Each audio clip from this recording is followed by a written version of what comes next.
Hi, sewing friends. Welcome to the channel. Today we're going to talk about my goals for 2026.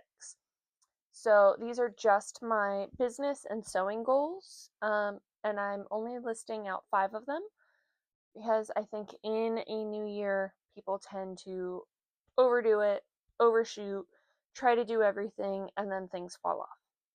So I am just shooting for 5 small goals for my business and sewing. I have some personal goals that I'm setting too, but I'm not sharing those on here. I'm just sharing the ones that I can clearly document progress with you guys for. So these are my business goals, my sewing goals, and things that I want to accomplish in the new year. And going into this, we are setting some really specific goals. I am trying to have tangible, measurable, achievable results at the end of 2026. So I'm going to share all of that with you, and then I am going to share how I'm going to hold myself accountable this year. I will be checking my computer here because I typed this all up for my blog, and you can check out the blog in the link below. Whenever possible, there will always be a written version of my video. So that way, if video is just not your thing, you can go and check out the blog and just read it, skim it, do whatever you want there. So I will be referencing my own blog here to check in and make sure I am sharing the accurate information that I've written down for myself. So goal number 1 is to sew for me more. I do not make myself things. I sew full time. I work in a sewing shop full time, and I don't make anything for myself. I make class samples, I make store samples, I make project samples. I do not make things for me. So in 2026, I am making 13 garments for myself. Now, some of these might be UFOs, unfinished projects from previous years. That's fine. I am finishing 13 garments for myself this year. And these might be small things. They might be pairs of underwear. They might be tank tops. They might be a pair of sleeper shorts. It might just be a little tiny thing for me. But I am making 13 garments for myself. Um, that is just one more than one a month, which I think is totally achievable for someone who does this as a job.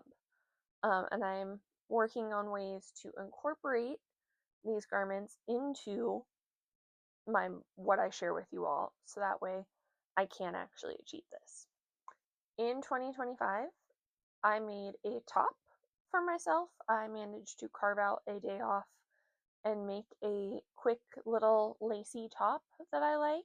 And then I made one dress for myself. And I worked on that dress all year long. It took forever because I never had time. I hit a rough spot and was like, well, I don't have time to figure this out. And I put it aside and I did not finish it until my birthday, which was November.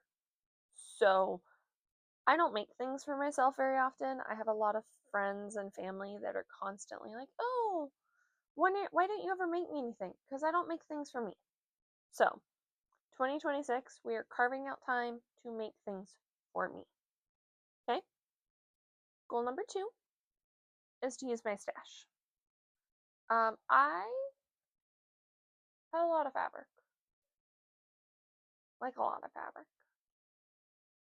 Like I'm strategically sitting here, so my back is this wall, and like some of the mess from Christmas sewing.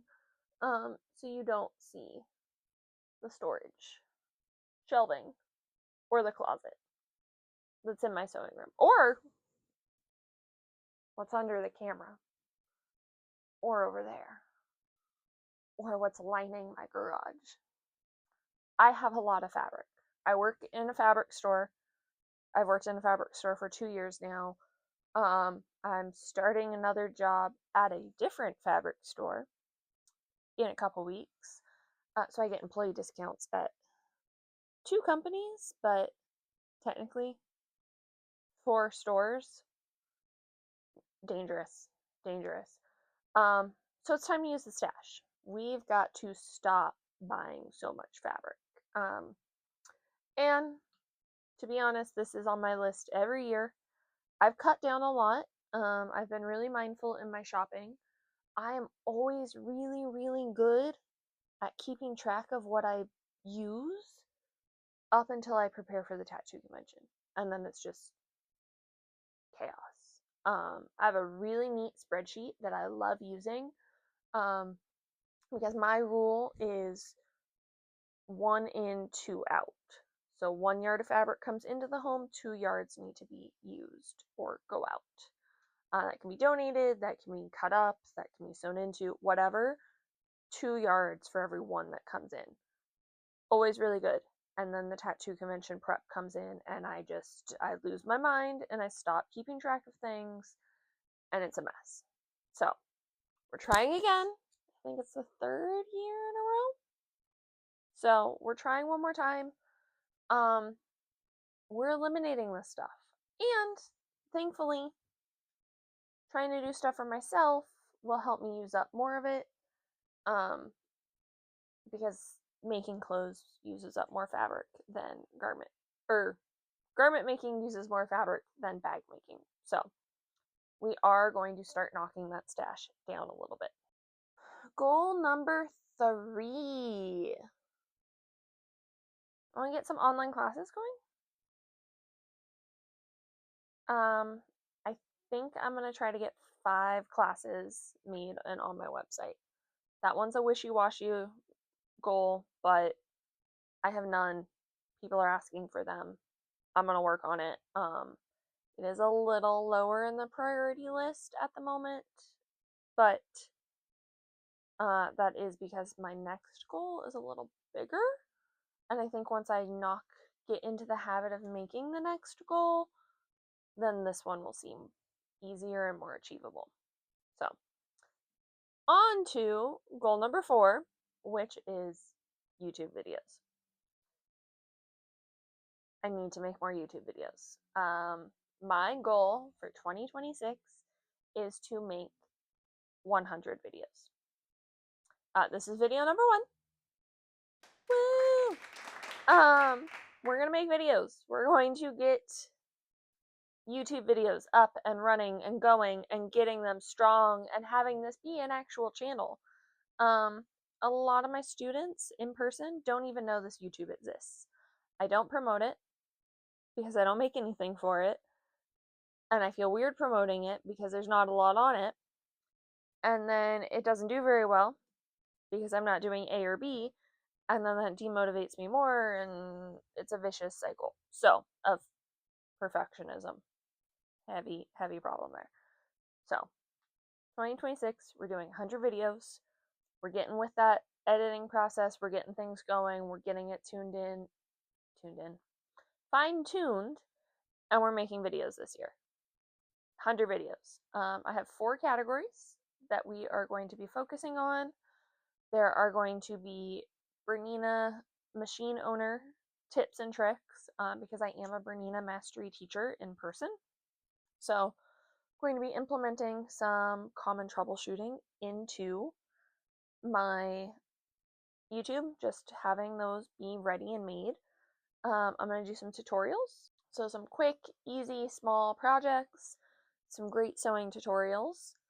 We are going to have some vlogs and personal sharing videos. So things like this, where I'm just talking about what's going on, checking in, what's going on in my life.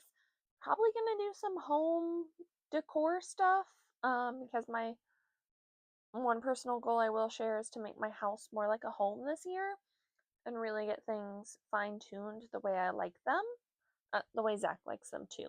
But I have a little stronger influence in the house sometimes. It's okay, he doesn't watch the channel. So we're going to do some personal sharing, some vlogs, and then the last one is going to be project sharing. And this is how I'm going to carve out time to make stuff for myself, is I'm going to share it more on the channel. If it's work, I'll do it more. I'm a workaholic, and I will totally focus on stuff for myself if it's work related. So I have a list of some personal projects I want to do already, and then to help myself hit this 100 video goal, and 100 videos that are 5 to 10 minutes long. We're not doing shorts as a counting thing, we're just doing the long form videos. I have a list of 50 video ideas already. I'm adding to them constantly. It's a list on my phone, so I just always have access to it. And we're going to start making videos. We are going to get these done. They're not going to be fantastic right off the bat. That's fine. I'm going to find my footing as an editor and find how I like things styled and all of that and get videos made. We are going to do this year. Okay? I have a lovely new computer setup that I'm going to be working with, and we are doing this. Okay? 100 videos in 2026. Let's go. Last goal is some online classes. Oh, I already said that. Never mind. Oh, that was the last one. Duh. Social media. I'm going to be much more active on social media. 2025 was really hard on me emotionally, so I took a step back from social media. It's hurting my business. It's hurting my growth. So we are getting on there. I also went back to school this year, and I'm going into marketing with an emphasis on social media because it is something I actually enjoy. Um, so I need to actually start doing it again. Crazy. So I will be doing that. I will be posting a lot more, and I will be promoting stuff a lot more because that will help me grow. So, overall, goals of 2026 are making stuff for me, using my stash, making more videos, doing some online classes, and promoting it on social media. I'm going to be holding myself accountable. I am going to have quarterly check ins. I have a monthly check in spreadsheet that I will be putting stuff in, and then quarterly reviewing where I'm at, checking in on those goals. And then I'm typing this all up, putting it on my blog, and then I'm making a cute bullet point list to put somewhere on this wall so that way I see it on the regular and I can know, hey, this is what I'm doing this year. Have I done anything? Let's check in. Let's get it done. So that's it. That is my goals for 2026. I hope you found this interesting. I don't know. One of the reasons why I'm doing a bunch of categories for videos is to see what you all actually like as I grow and focus in on what matters to you as well as what I have fun making. I had fun making this video. I think it will help me hold myself accountable at the end of the year. And let's have a great 2026. Yeah, let's make a bunch of stuff. Let's sew a bunch of things. All right? If you want to follow me on my journey this year, don't forget to hit subscribe, like this video, comment down below if you have any great tips for me, if you have content you'd like to see me make in the new year, what goals you might have, how you're setting your goals, how you're holding yourself accountable, anything. Share it down below. And thank you for watching it. Thank you for watching, and I will catch you in the next one. And in the meantime, pleasant seams, everybody.